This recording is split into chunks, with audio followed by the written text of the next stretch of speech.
One of the issues that we have in order to determine what best approach to use with Access, right, is to be able to determine if you're going to use a store procedure view, link table, pass-through query, or ADODB, is you have to learn how to do storage procedures in SQL Server.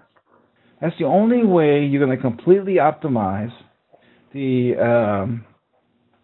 relationship and how you can, for example, create Access solutions where they're running Access on a desktop, but the data is in Azure, or the data is on a SQL Server in the cloud, or the data is available on a corporate network or a VPN.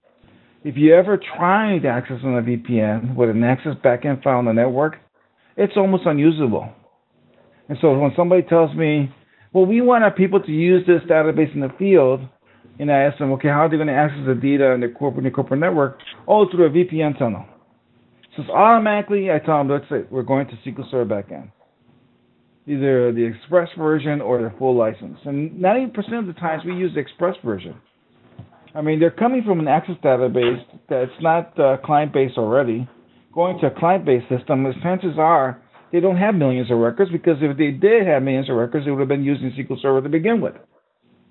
And so SQL Server Express, which has several limitations I've talked in the past about, is more than adequate to use. And learning how to do store procedures is going to be a great experience for you.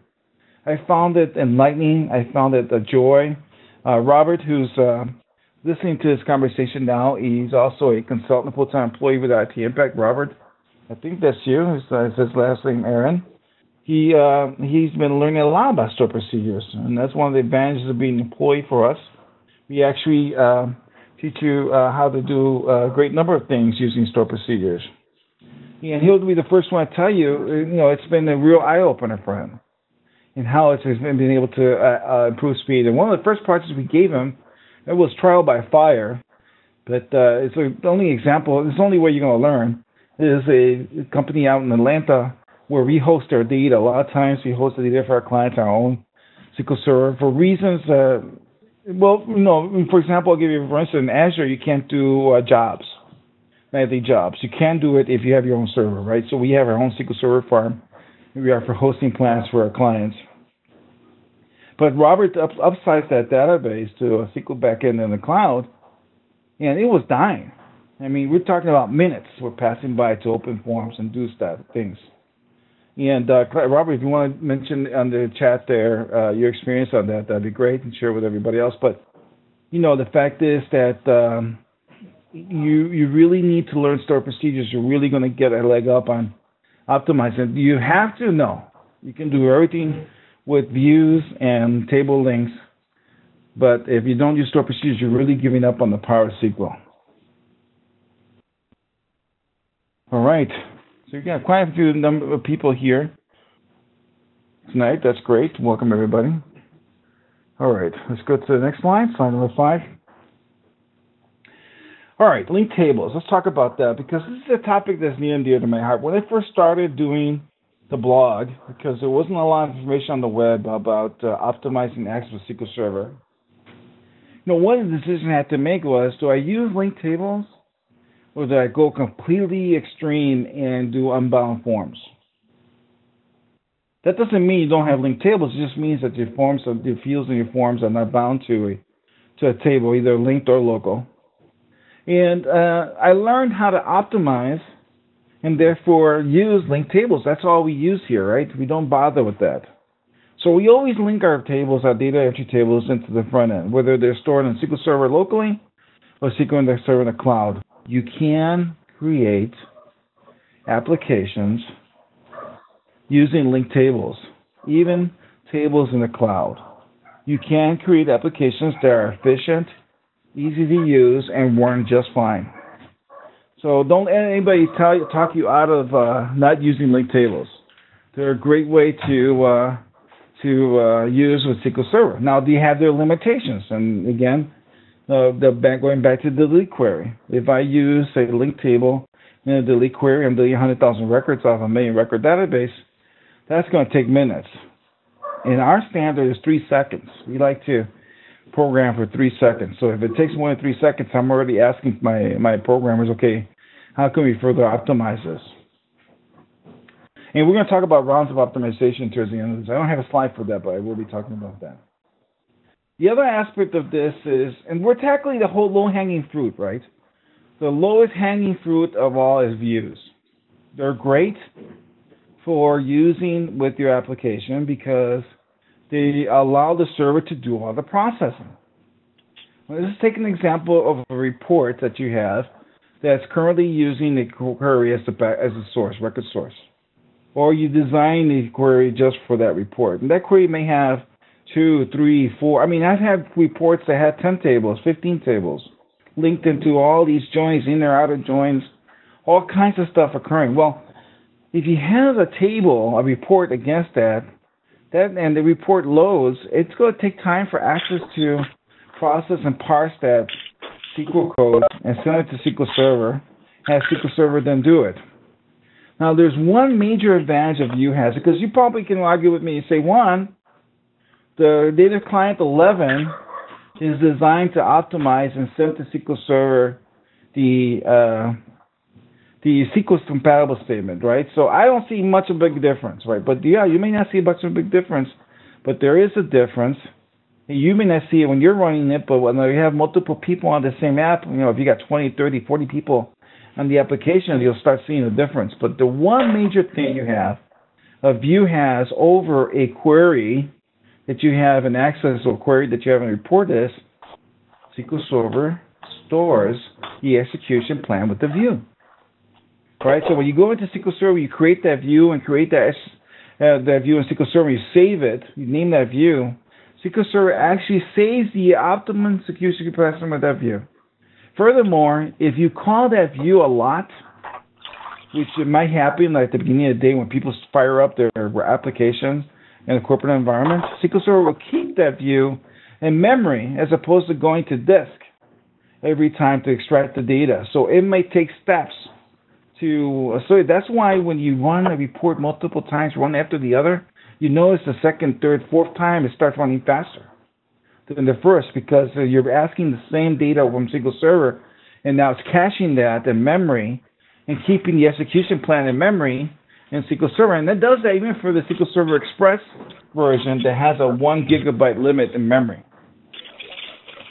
So creating the View is a wonderful way to optimize your application, and we use it in 2 instances for at least. One is when it's a non-data entry form. So when is a form non-data entry? You're asking yourself. Gosh, I build forms all the time for company form, order details, sub form, right? When is a non-data entry? Well, I'll give you a great example. When you search for something, we create a search form for applications. We have a search form for customers, where we search customers, right, in a database. And I'm going to have to mute everybody here. Lucy, walk me through how do I mute everybody? Is this easy to mute everybody? Every time I do this, I got to remember how to do it. I may just have to mute you. Page 1, it's under participant. Okay. It brings up a list of people, and then there's a gear on here, right? Yeah. Oh, that's me. No, I didn't want to do that. And then where do I mute that? Under participant, doesn't it say mute all? No, and I logged in as you this time too. I'm the ADG presenter, and it still is the same mute. All right. Well, the noise went away, so it looks like whoever did it muted their phone. If you can mute your microphone, that'd be great. And if you don't know how to mute, go ahead and ask Lucy in the chat. So one great example of using a View is in a search form, right, where you're searching for something. So it'll give you, for instance, I'm searching for orders in a database, right? So a customer calls me up and says, the applicant, my client, says, hey, I'm calling about an order I placed. What's the first thing they ask? What's your order number? I don't have it. All right, give me your name. So they might need a way to put in the name of the person who's calling and be able to bring up their orders by the company and the contact table, right? So we have a company table, a contact table, and an order table. Those are 3 tables. And so we create a view. We create a view on those 3 tables that's attached to this search form So when I put in the name of the person who called, it brings up all the results, and it's not Access creating the join between the three tables. It's SQL Server that's processing everything on the server side and serving it up to Access as one table. So views are great when you do have the entry form. If you do need to use a view to edit data, all you need to do is create an index on the view. And you may need to use delete. You may have to create delete triggers and insert. It gets pretty complicated after that, because if it's a very complex view, SQL Server may not know what record you delete from, right? So if you have a view that's got 5 tables, going back to our example, the customer table, the company table, the contact table, the order detail table, the order header table, and all you want to do is delete something off the order detail table, then it may have a problem identifying that record is and not deleting in the right place. And so you may have to need a delete trigger to specifically specify where to delete that table from. And we don't like triggers. Triggers are really bad. They get hidden somewhere in the database structure. They're a pain in the butt to manage, and sometimes they cause more problems than they help. The other aspect of views is with a report. And we almost always do a view with a report. If there's multiple tables, right? If it's just a single table, no, we're not going to do a view for that. But if it's several tables, 3, 4, 5, 6 tables, yeah, absolutely, let's do a view for this report. Now, early on, I made a mistake where I would create a view, and it was a wonderful view. It had a lot of different columns I could use for a lot of different reports. So you guessed it, I used that view everywhere. Must have been 5, 6 reports. And then one day the client asked me, hey, can you do this or that to the view? I said, sure. So I changed the view for one report. Guess what? It messed up the other 4. So now we have a practice where we create views for every report. And it just keeps it much more in sync there with the database and voice issues like that. Pass-through queries. So this is another favorite of mine, because the only way you can base a report on a stored procedure is when you use pass-through queries.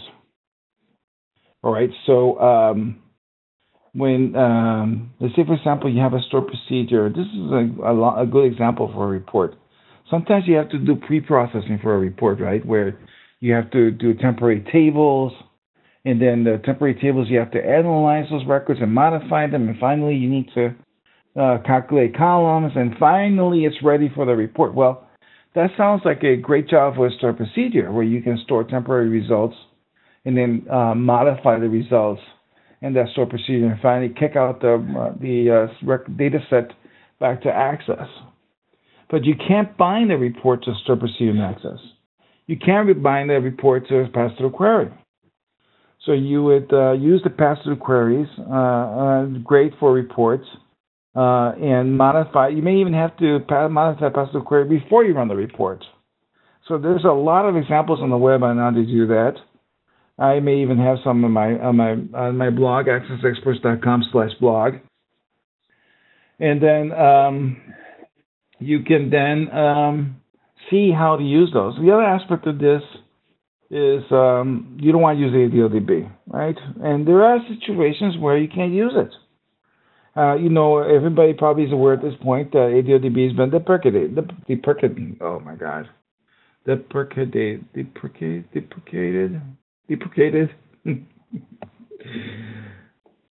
And so the day will come where we can't use ADODB yet.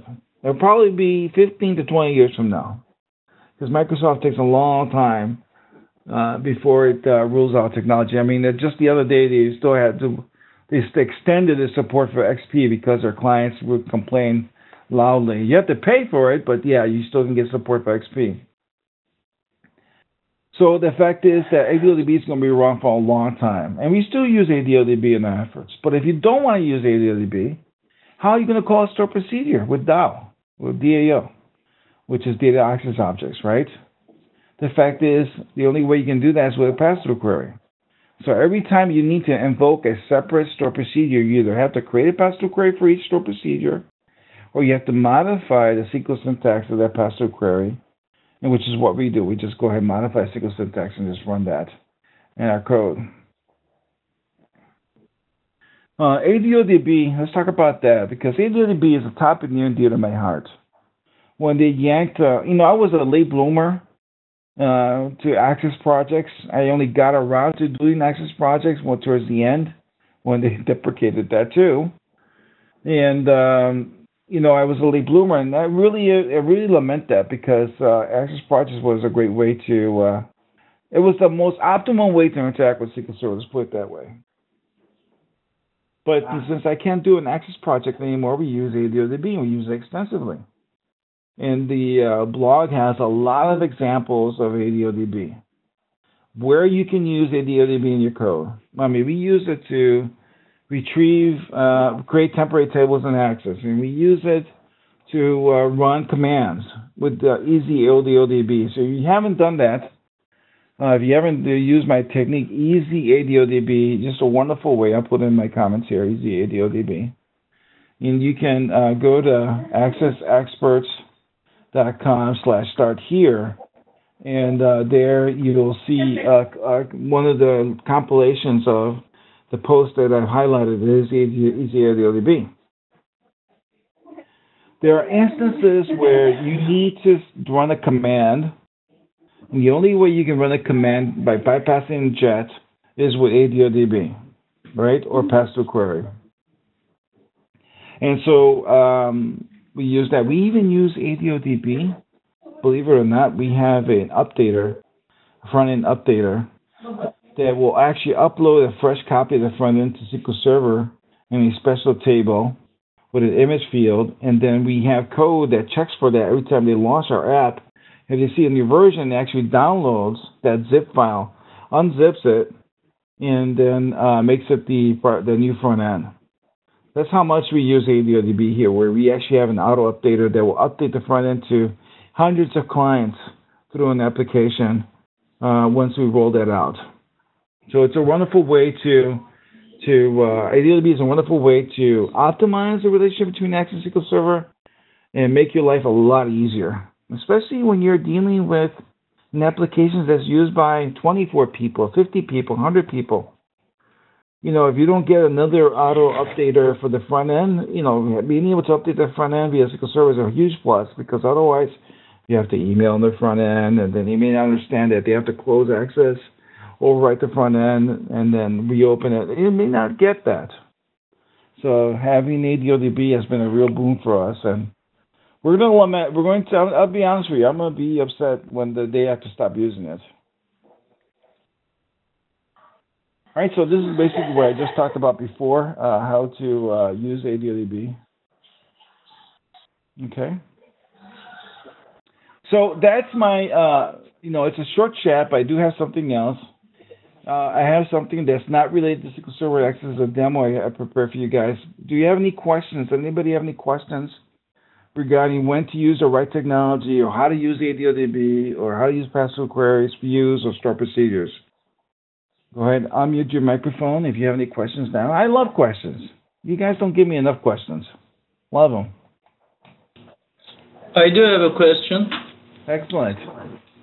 Who's this? It is Sansa from Houston. Hello, Sansa. Hi. My question is, do you support or recommend to use ADO and DAO both in one application? Yes, we do that all the time. Okay. I'll give you, for instance, where we use DAO a lot. And sometimes you need to add a column to a temporary table, right? The only way to do that, the only way we know how to do that is with using the table defs collection, which is DAO, right? And it's really hard not to use DAO because of the fact that that's what runs Access, right? DAO, think about it. There's where the query defs collection is, where the table def collection resides.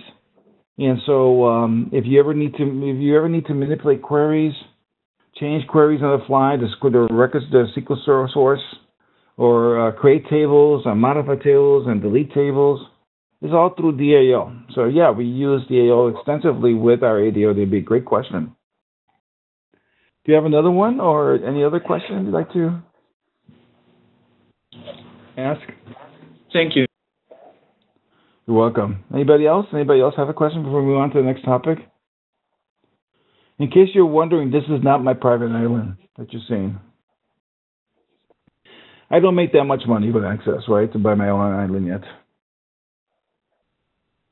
All right, great. So one of the things I wanted to show you, I knew it was going to be a short topic, and but I wanted to show you guys something, and that is, the other day I was building an application for a client of mine here in Chicago, and a client of ours, right? It's my practice. And one of the things is, they have a website, and the website has a menu structure like this: store, products, and support. And so on the store you have these links, and on the products you have these links. So what I did was I said, well, wouldn't it be neat if I followed that same analogy in Access? Because you could create custom ribbons, but instead I decided, let's go ahead and do the same analogy. So I did that. So let me put this in Design View and then launch it again so you can see how this works. So just like the Microsoft website, if I click on Store, I get the menu underneath Store, and these are all buttons I can click. That's all that I did was just create this menu structure. And if I hit Products, then the Store menu goes away. If I hit Support, then the other two won't go away. And so I use the object collection in the form. I want to show you the code to see how this works. And it's quite simple, really. Here's all the code. This is all it is. What I'm doing is I'm using the form's object collection, control collection, to and the tag property, right? So I'm going to put this in Design View and show you a couple things. Then we'll run this again. So under Store, every button here has a tag of S, right? So Store starts with S, so I put a tag of S. So if I look at this, every one of them have an S tag on there. And under Products, they have a P tag. Not the main menu. Mind you, the main menus don't have any tag, but the ones on the products have the P tag, as you can see here. Then under the support menu, they have a T tag. I use a T tag there. And so when the user, and the reason you may want to use this is because they're already used to using it on their website, right? The corporate website. So, you could create a custom ribbon up here at the top, and there are ribbon tools that do that. But I decided to leverage familiarity with them. Even though the menus have nothing to do with the web menus, at least they're familiar with the interface. They feel at home. So, these are the menus. I can just click this like I can do in my website. And it's a corporate environment. We're talking about thousands of employees. So if you look at this code here, all this does is every time you click, and by the way, if I go up here at the top, and you look at the on click event, it's actually calling this web menu function with the letter T for support, P for products, and S for store. So all I'm using is the function I'm replacing a native event handler with that function call. I started doing it with this click. I didn't need it because I decided to go with a native function call. And so if I click on the store, what am I passing? I'm passing S to the menu here. And then I'm looping through all the objects in the form. And if the object tag is equal to the parameter I pass, then it makes the object visible, right? So the only time it's going to make it visible is all these buttons under the store menu. Otherwise, it'll make it invisible. So I check to see if the tag property is null, which it is. If you don't have, not null, right? So I have no other object in this form that have a type property is what I'm saying, right? So if it does have a type property, and it's not the S in store, then it's going to make it invisible. And that's all it is. So I wanted to leave you guys with this. I'll run this one more time. Just a neat way to do this. Now, I love this effect that Windows 8 and 7 do in Access because you get that little border around the edge there. I had actually set this to no border.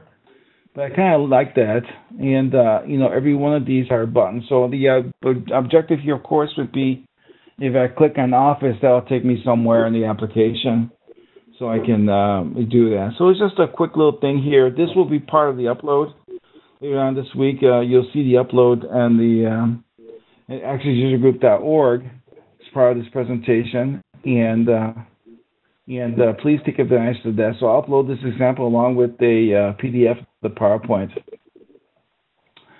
All right. Let's see. Any questions on that example, by the way, the menu example? You guys like that? I hear somebody typing, so maybe they like it. Very cool. All right, thank you, Aaron. Aaron said it was really cool. All right, so that's pretty much what I have for you guys. I have a few more slides here. What's next? September 29th. This is a new group we're launching. I'm super excited about this because a lot of people have emailed me over the last year and a half that they want to participate in this meeting, but 6:30 p.m. is just way too late, and they gotta run home, do dinner, and it's just a pain in the butt to come to these meetings in the evening. So Lucy and I put together this Access Lunchtime, and we'll be doing our first one September 29th. So it's the last Tuesday of the month at noon. And I'm hoping that the people from Europe can participate, right? Because by then it'll be 6:30. Right now, we have people from Europe on this chat, and it's probably 3 in the morning over there. So I always appreciate people from other time than participating. The other aspect of this is, I want you to seriously consider becoming an Access MVP. If you ever thought about it, there's a huge amount of benefits. For example, every year Microsoft invites us to their campus, where we get wined and dined and get to meet the actual team, the Microsoft managers and programmers. It's a wonderful experience. All we have to do is pay for our trip, our airfare, and if we share a room with somebody there, then we get the free room. I always pay for the room because I don't like sharing the room with anybody, but I end up paying for the room too. And we get gifts like last year we got a GoPro camera, which is kind of neat, and then the year before that we got a Microsoft Surface RT at a huge discount, which my wife promptly confiscated as soon as I got off the plane. So I never got to see that one. All right, but that. Please keep in that. We have more. Always. Don't forget to talk about SQL Saturday. Going to SQLSaturday.com and see an event near you. Wonderful event, and I actually would encourage you to speak at an event. This is something you're interested in, and it does count through you to be qualified as an Access MVP, where you actually can submit topics about Access and how to optimize Access with SQL Server, and they might even select you. So even though they're a SQL Server group, they're not dumb. They know Access is very popular, and people have questions about Access, and sometimes they do, and I do speak a lot at these events throughout the U.S. Sometimes I go down to Louisiana or Florida. I do go to Florida a lot, especially in the winter. It's a great escape. You know what a secret of a good manager is? Business travel. And so I do like to go down to Florida, speak at these events. All right, and then the last thing, of course, is if you did like this chat, please say so at LinkedIn.com, the group, Microsoft Access with SQL Server group with Microsoft Access. Twitter, get on Twitter and tweet about how great the presentation this was, or if you have any question or criticism. Please do that. My Twitter handle is jsoto22, so you can reach out to me, follow me, and I'll follow you back. So again, jsoto22. I like to tweet a lot when I get a chance, which is not as often as I like. And then join me on LinkedIn. Please reach out to me to link with me on LinkedIn, and also join that group there. And we'll be back next month. And one second, I see some chat comments here. Let me see. Can you display the previous slide again for the link? Sure.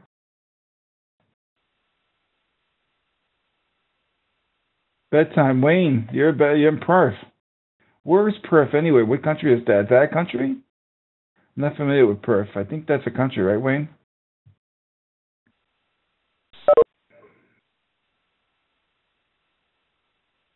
Oh, you all right.